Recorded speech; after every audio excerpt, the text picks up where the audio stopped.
Hello student. हमारे सामने जे advance का पूछा हुआ एक क्वेश्चन है, तो आइए क्वेश्चन रीड करते हैं। ये क्वेश्चन 2007 के पेपर में पूछा हुआ क्वेश्चन है। Question says two particles of mass m each are tied at the ends of a light string of length 2a। Question में अगर ध्यान देंगे तो दो पार्टिकल है जिनके मास है m और उसको लाइट स्ट्रिंग से टाइटली बांध दिया गया। होल सिस्टम को फ्रिक्शनलेस सरफेस पे रखा गया है। पी पॉइंट जो है मिड पॉइंट है जहाँ से ए डिस्टेंस है। अब क्वेश्चन में बोल रहा है कि एक मिड पॉइंट से एक फोर्स हम एफ अप्लाई कर रहे हैं। F is constant force.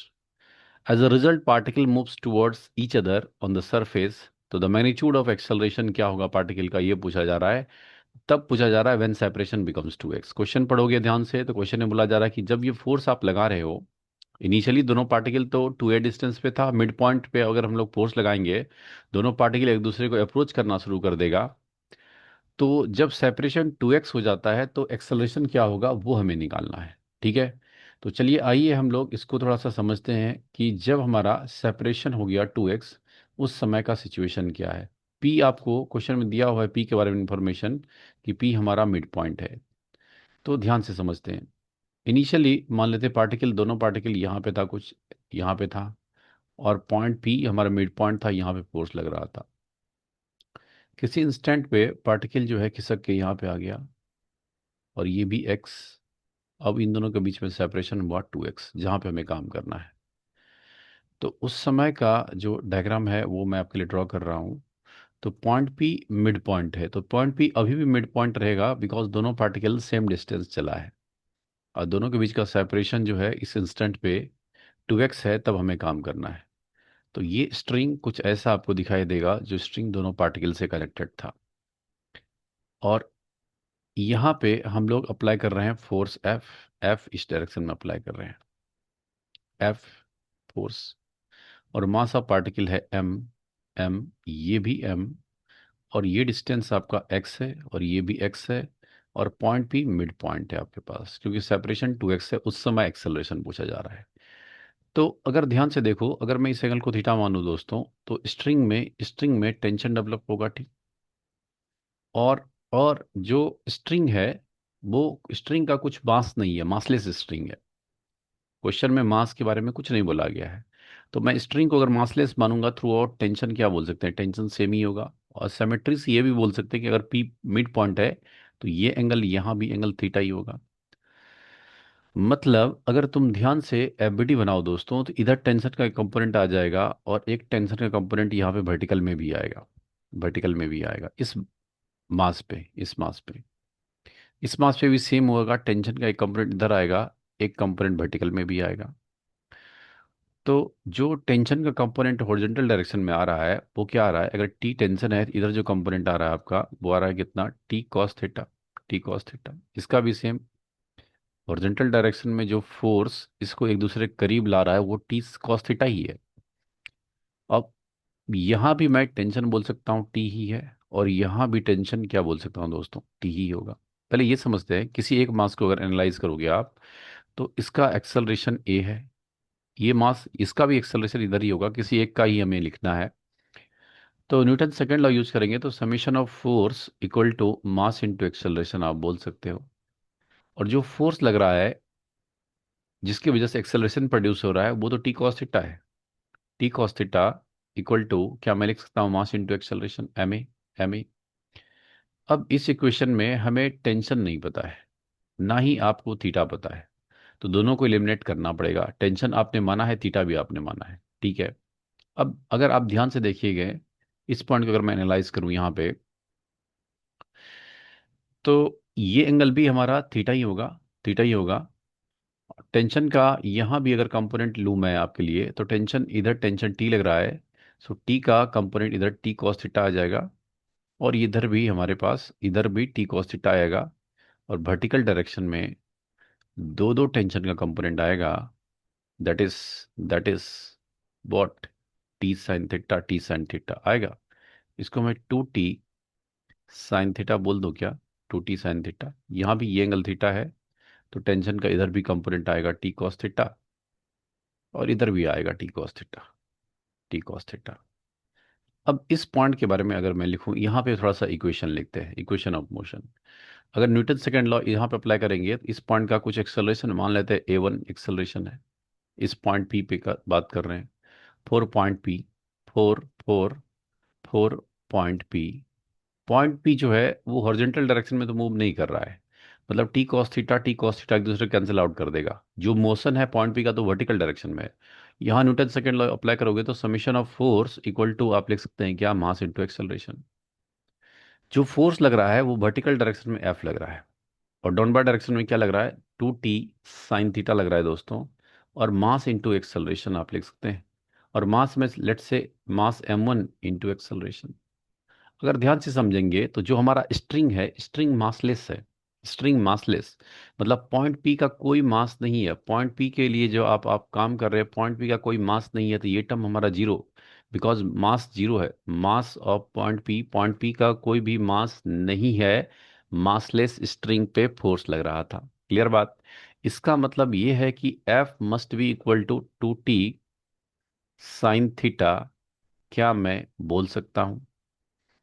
तो यहां से अगर टेंशन लिखना चाहेंगे तो टेंशन का वैल्यू आ गया कितना, F बाय 2 sin थीटा। और ये हमारा आ गया इक्वेशन नंबर 2। अगर 1 और 2 का हेल्प लेंगे, ये हमारा 1 दोस्तों, this is our 1, equation number 1, and this is our equation number 2। 1 और 2 को सब्स्टिट्यूट करेंगे वैल्यू, तो हमारे पास कितना हो जाएगा, F/2, और ये आएगा sin थीटा, न्यूमरेटर में है cos थीटा, इक्वल टू, मैं लिख सकता हूँ कि मास इंटू एक्सेलरेशन। तो यहाँ से एक्सेलरेशन का वैल्यू लिखना चाहेंगे, दैट इज F/2m। और sine cos theta by sine theta को आप लिख सकते हैं क्या, कॉट थीटा। अब हमें कॉट थीटा का वैल्यू निकालना है, उसके अकॉर्डिंग हम लोग ऑप्शन को टिक आउट करेंगे। तो चलिए, जो इस इंस्टेंट पे अगर मैं ट्रायंगल ड्रॉ करूँ आपके लिए, यहाँ पे जो ट्रायंगल हमारा बन रहा है इस इंस्टेंट पे कुछ ऐसा बन रहा है। इस ट्रायंगल को अगर ध्यान दोगे तो ये एंगल हमारा थीटा है दोस्तों, ये एक्स है, और ये लेंथ तो अभी भी ए ही होगा ना, स्ट्रिंग का लेंथ ए है। ऊपर फोर्स लगा रहे हैं किसी इंस्टेंट पे स्ट्रिंग यहाँ से यहाँ पहुंच गया, यहाँ से यहाँ पहुंच जाएगा, तो भी हमारा ये लेंथ और ये लेंथ अभी भी ए ही होगा, ए हमारे पास है। तो ये परपेंडिकुलर अगर लिखना चाहूँ तो ये कितना हो जाएगा आपके पास, हाइपोटेनियस का स्क्वायर माइनस बेस का स्क्वायर। और इसमें अगर कॉट थीटा का वैल्यू लिखेंगे तो base by hypotenuse, that is X by root over of a² - x² बोल सकता हूँ क्या। कॉट थीटा का वैल्यू सब्स्टिट्यूट कर लो तो एक्सेलरेशन कितना आ जाएगा, दैट इज F/2m। और कॉट थीटा का वैल्यू है X by root over of a² - x²। Options की बात करूं तो ऑप्शन जो हमारा दिख रहा है, that is option B is correct answer. तो उम्मीद करूंगा कि सॉल्यूशन आपको समझ में आया होगा। चलिए आगे बढ़ते हैं, अगला क्वेश्चन हमारा वेट कर रहा है। क्वेश्चन आपके सामने है, ये भी क्वेश्चन एक बार पूछ चुका है जेई एडवांस, आपके जेई मेन में ऐसे क्वेश्चन डायरेक्ट आ सकते हैं। तो क्वेश्चन सेज कि the string between the blocks of mass m and 2m is massless. ये स्ट्रिंग मासलेस है आपके पास, okay, massless and inextensible. The system is suspended by a massless spring as shown in the figure. If the string is cut, find the magnitude of acceleration of 2m and small m immediately after cutting. ठीक है, अब समझिए, सबसे पहले समझिए before cut क्या situation था। Before cut अगर एफबीडी बनाओ तो यहाँ पे वेट लगेगा, और यहाँ पे हमारे पास डेवलप होगा क्या, टेंशन डेवलप होगा, टेंशन टी टेंशन लगेगा। अगर मैं अलग से समझाना चाहूँ, इसी में समझाने की कोशिश करता हूँ दोस्तों, तो यहाँ पे लगेगा टेंशन दोनों ब्लॉक पे, और यहाँ पे वेट लग रहा है एम जी, और स्प्रिंग का फोर्स लगेगा, spring F S, spring force, और इसका भी अपना वेट लगेगा कितना, 2 mg। तो सिस्टम इक्विलिब्रियम में है। बिफोर कट का सिचुएशन ऐसा है, एफबीडी अगर मैं बताऊं आपके लिए, तो mg नीचे लग रहा था और ऊपर लग रहा था कितना, टेंशन। तो टेंशन और mg आपस में इक्वल है, क्योंकि सिस्टम में कोई एक्सेलरेशन है नहीं, कहीं मूवमेंट है नहीं, मतलब टेंशन का वैल्यू mg के इक्वल है। ठीक है, इतना बात क्लियर है। अगर 2m का एफबीडी बनाएंगे, आप 2m के बारे में सोचेंगे तो 2m के बारे में क्या है कि 2m पे ऊपर लग रहा है spring force F S, FS, ये 2m, ये m ब्लॉक का मैंने काम किया है। ये 2m मास का जो ब्लॉक है उस पे स्प्रिंग फोर्स लग रहा है, नीचे आपका उसका वेट लग रहा है कितना, 2 mg, और टेंशन लग रहा है, और टेंशन का वैल्यू आप निकाल चुके हो, दैट इज mg। मतलब spring force, initially spring force was 3 mg before cut. ये जो सिचुएशन मैंने अभी आपको लिखा, ये है बिफोर, बिफोर कट, कट करने से पहले, बिफोर कट स्प्रिंग फोर्स का वैल्यू 3 mg है। जब कट कर दिया तो उस समय का सिचुएशन क्या होगा, जब कट कर दिया एट दिस इंस्टेंट, मैं आपको समझाने की कोशिश कर रहा हूं, ध्यान दीजिए दोस्तों। जब कट कर दिए तो इसका मतलब कटिंग स्ट्रिंग को कर देंगे तो टेंशन जीरो हो जाएगा। टेंशन का वैल्यू कितना हो जाएगा, जीरो, क्योंकि हम लोग कटिंग कर किसको कर रहे हैं, स्ट्रिंग को कट कर रहे हैं। तो इस ब्लॉक पे, इस जो स्मॉल एम मास का ब्लॉक है उस पे तो ग्रेविटी अभी भी लग रहा होगा, मतलब इस का जो एक्सेलरेशन होगा वो वर्टिकली डाउनवर्ड डायरेक्शन में होगा। इस एक्सेलरेशन को अगर मैं A1 मान लूँ तो A1 आप निकाल सकते हैं कि जो हमारे पास एक्सेलरेशन प्रोड्यूस कर रहा है वो mg ही है। फोर्स बाय मास कर लेंगे तो एक्सेलरेशन ऑफ ब्लॉक जो स्मॉल m है वो आ गया g, बट डायरेक्शन आ गया क्या, डाउनवर्ड, नीचे की तरफ आ गया। अब हम लोग देखते हैं जस्ट जस्ट जब कट कर दिए तो अभी भी spring force just after cutting वो 3 mg ही लग रहा है दोस्तों। बट अब टेंशन जीरो हो गया इस ब्लॉक पे, तो इसका सिर्फ वेट लगेगा, that is 2 mg he downward direction में लगेगा। और यहाँ पे जो टेंशन लग रहा था वो जीरो हो गया। मतलब इस पे नेट फोर्स जो 2m मास का ब्लॉक है, इस पे नेट फोर्स ऊपर की डायरेक्शन में लगने लगा, जिसकी वजह से इसका एक्सेलरेशन A2 आप लिख सकते हैं क्या, net pulling force by total mass, that is 3 mg ऊपर लग रहा है, और 2 mg अपोजिट डायरेक्शन में लग रहा है, 2 mg बाय टोटल मास, मास है इसका 2m। तो कितना आ जाएगा अपने पास, mg/2m, 2m मतलब आ जाएगा g/2, बट डायरेक्शन होगा क्या, ऊपर की तरफ। ऑप्शंस की बात करूं तो हमें पूछ रहा था कि magnitude of acceleration of 2m, 2m का एक्सेलरेशन कितना आया, g/2 आया 2m का, और स्मॉल m का कितना आया, g आया। मतलब ऑप्शन सी हमारा करेक्ट आंसर है। उम्मीद करूंगा कि सॉल्यूशन आपको समझ में आया होगा। चलिए आगे बढ़ते हैं, कहानी आगे बढ़ाते हैं। अगला क्वेश्चन बहुत इंपॉर्टेंट क्वेश्चन, और ये ओल्ड क्वेश्चन है, आ सकता है आपके जेई मेंस में डायरेक्ट आ सकता है, आप नीट का प्रिपेयर कर रहे हैं तो आपके पेपर में डायरेक्ट आ सकता है। क्वेश्चन रीड करते हैं, क्वेश्चन क्या बोला जा रहा है। क्वेश्चन में गिवन है क्या, a particle of mass p, a particle p, sorry, a particle p is sliding down a frictionless hemispherical ball. It passes the point A at t equal to 0. कोई particle, ये hemispherical ball है जो frictionless है, और इस slide कर रहा है, जिसका पॉइंट ए पे हॉरिजॉन्टल वेलोसिटी, जो पॉइंट ए पे है पार्टिकल पी का, जो एक्स कंपोनेंट ऑफ वेलोसिटी है वो है v, कहाँ पे है, at A, at A point A पे, एट ए। और सरफेस फ्रिक्शनलेस है, ये भी क्वेश्चन में बोला गया है। At this instant of time a horizontal component of its velocity is v. Okay, a bead q of same mass p is ejected from a at t equal to 0 along the horizontal string AB with speed v. The friction between the bead and string may be neglected. तो TP is the time taken by particle P and TQ is time taken by particle Q। जब हमारा A to B reach करता है दोनों, तो दोनों में क्या रिलेशन होगा वो हमें समझना है। अगेन समझते हैं हम लोग, जो हेमी स्फेरिकल हमारे पास है, जो हेमी स्फेरिकल बॉल जो है, मतलब उसमें फ्रिक्शन लेस है हमारे पास। तो टाइम क्या लिखेंगे, टाइम अगर लिखना चाहूँ तो this is displacement, displacement, displacement upon speed. क्या मैं लिख सकता हूँ, time is displacement by speed लिख सकते हैं। तो अब पहले हम लोग इसके बारे में बात करते हैं, जो हमारे पास पार्टिकल क्यू है, for particle Q, for particle Q, particle Q को एनालाइज करते हैं। तो पार्टिकल क्यू के बारे में अगर ध्यान से आप देखोगे तो पार्टिकल क्यू जो है वो ए टू बी में मूव कर रहा है, और उस पर कोई भी फ्रिक्शन नहीं, फ्रिक्शनल फोर्स नहीं लग रहा है। मतलब मैं बोल सकता हूँ कि जो नेट फोर्स है, नेट फोर्स पार्टिकल क्यू पे और एक्स डायरेक्शन में, हॉरिजॉन्टल डायरेक्शन में वो जीरो है। इसका मतलब ये बोल सकता हूँ कि पार्टिकल क्यू का जो एक्स डायरेक्शन में वेलोसिटी, जो स्पीड है वो भी रहेगा, ये हमेशा रहेगा, ऑलवेज, ऑलवेज, ये कांस्टेंट ही रहेगा, इस पे कोई फोर्स लग ही नहीं रहा है जिसकी वजह से इसका वेलोसिटी चेंज होगा। ठीक है, इतना कहानी क्लियर है कि चाहे वो पॉइंट ए पे हो, बी पे हो, कहीं पे भी हो पार्टिकल क्यू, उसका वेलोसिटी हॉरिजॉन्टल डायरेक्शन में भी ही रहेगा। अब जो हेमी बॉल है उसको समझने की कोशिश करते हैं, तो आपके लिए एक बड़ा सा हेमी बॉल मैं बनाता रहा हूँ। अब ध्यान से इसको देखिए। तो ये ऊपर वाला पार्ट हमारा है नहीं, ऊपर वाले पार्ट को हम लोग हैचिंग कर देते हैं कि भाई ये पार्ट हमारा है नहीं। ओके, ऊपर वाला पार्ट है नहीं, नीचे वाला पार्ट को ध्यान देंगे।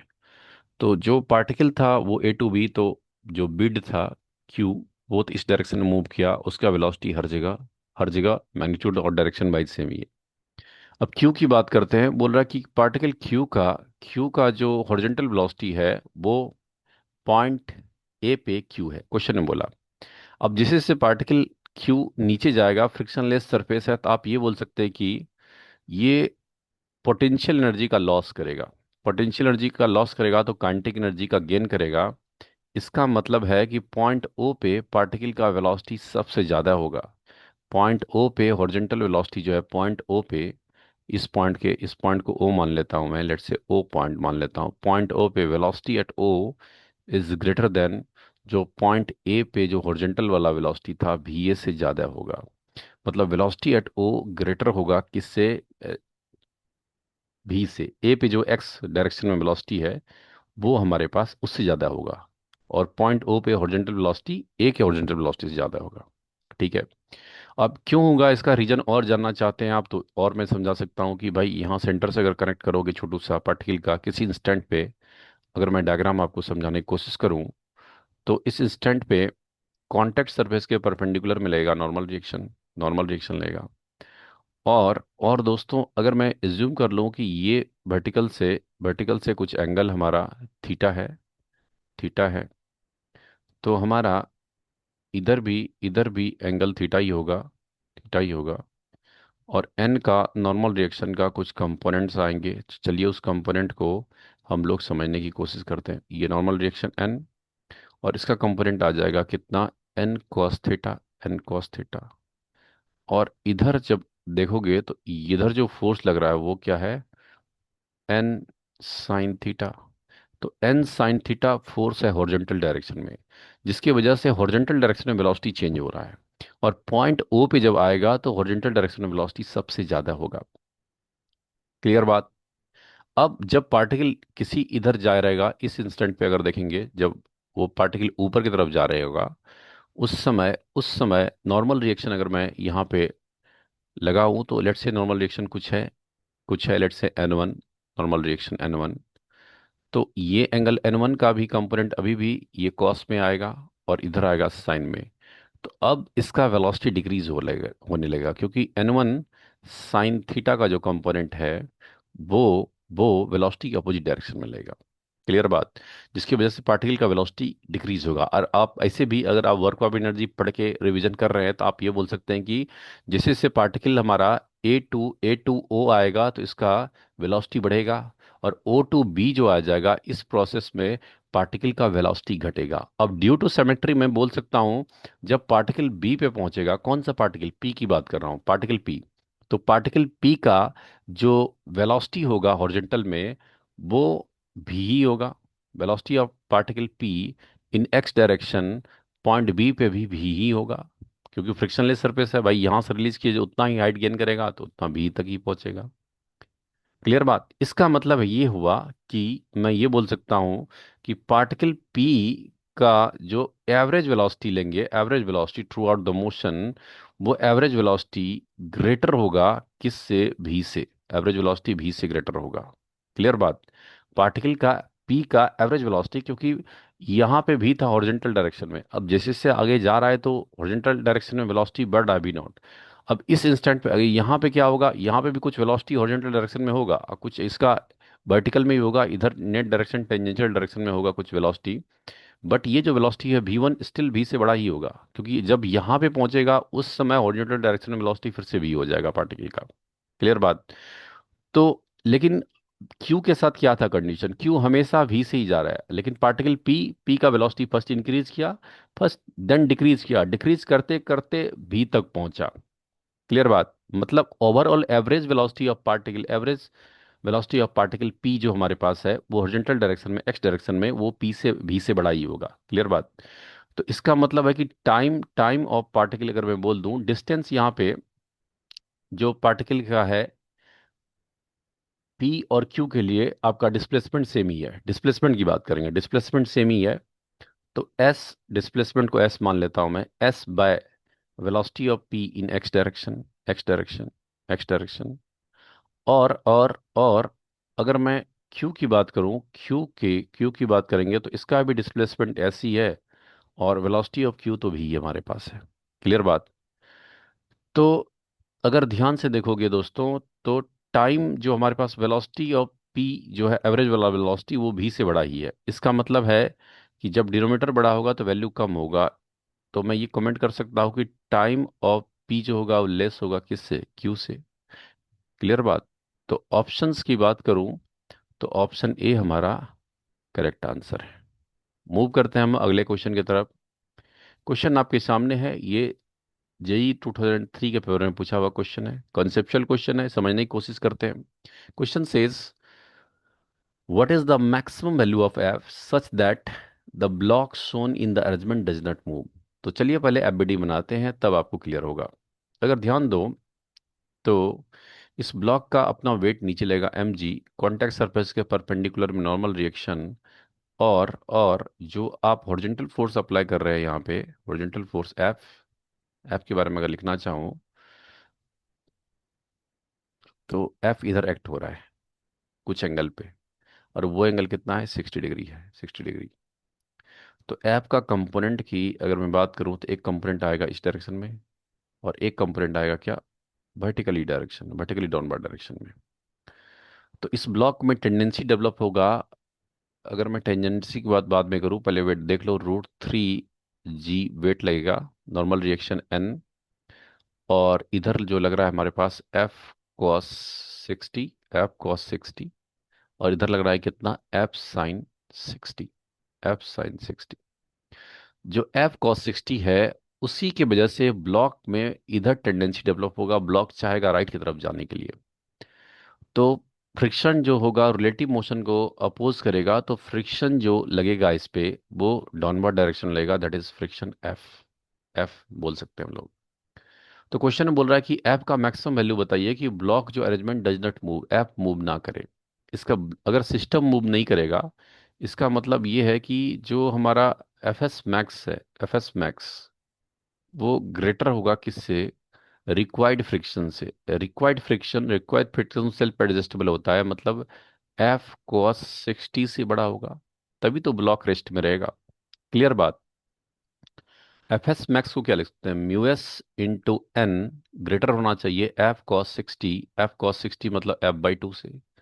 और म्यू एस का वैल्यू तो आपके पास गिवन है 1/2 √3, कोफिशिएंट ऑफ फ्रिक्शन गिवन है। और एन का वैल्यू जो है वर्टिकली इक्विलिब्रियम में है, तो एन, एन का वैल्यू हमें अच्छे से लिखना होगा। ध्यान से देखिए, एन ऊपर लग रहा है, N equal to √3g plus F sin 60, बोल सकते हैं f √3/2, डायरेक्ट लिख दूं क्या, f sin 60। तो एन का वैल्यू पुट कर लो, ये कितना है, √3g प्लस f sin 60 मतलब f √3/2, and this value must greater than equal to f/2। Clear. तो दोस्तों अगर आप इसको, रूट वाले टर्म को अगर मल्टीप्लाई कर देंगे अंदर में, मल्टीप्लाई कर लेते हैं हम लोग, तो कितना हो जाएगा, √3 कैंसिल, g/2, यहाँ भी √3 cancel, plus f/4, and this value must be greater than equal to f/2। अब f/4 को राइट साइड लेके चला जाऊं तो g/2 greater than equal to f/2 minus f/4 बोल सकते हैं आप। और एलसीएम लेंगे तो आपके पास कितना एलसीएम हो जाएगा, g/2 greater than equal to, मैं बोल सकता हूँ f/4 से बड़ा होना चाहिए। तो इधर 4 मल्टीप्लाई कर लो, इसका मतलब है कि f less than equal to होना चाहिए कितना, 2g से, 2g से। मतलब एफ का value less than equal to होना चाहिए कितना, 20 न्यूटन से। तो एफ का मैक्सिमम वैल्यू कितना हो सकता है? एफ मैक्स, एफ मैक्स क्या मैं बोल सकता हूँ 20 Newton is the maximum value of F? Option की बात करूँ, option A is correct answer.